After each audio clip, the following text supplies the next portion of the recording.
Innovation on farm is something Esperance farmer Chris Reichstein implements across all parts of his 4,000 hectare cropping enterprise. Chris is a member of the Grains Research and Development Corporation's Western Regional Cropping Solutions Network, which links growers to the latest in research and development.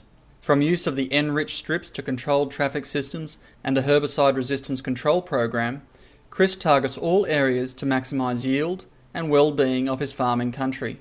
We're using the N-rich strip system, which has been developed by Dave Cox, to give us a really good indication of what amount of nitrogen we need in the year.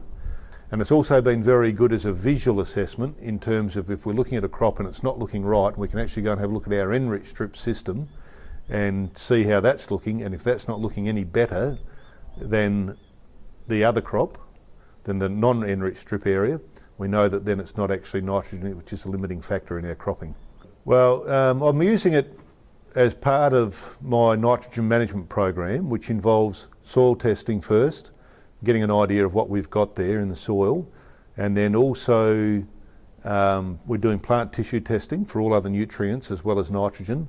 Finding that I'm using less nitrogen than what we were previously. We were probably overcooking the crops a little, so our nitrogen usage has come back, and I think that we're getting our protein about right.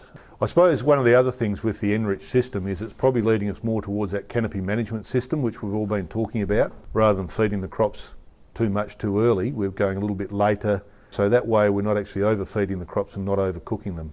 Chris was running stock on his property, but then switched to solely cropping, pulling out fences and consolidating paddocks, in the process setting up a controlled traffic system for all his crop operations.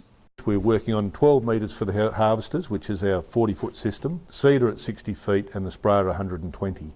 And over time, what we've been doing is when we've been buying machinery, we've just gone, righto, well, let's work towards the long-term aim of getting everything to match up.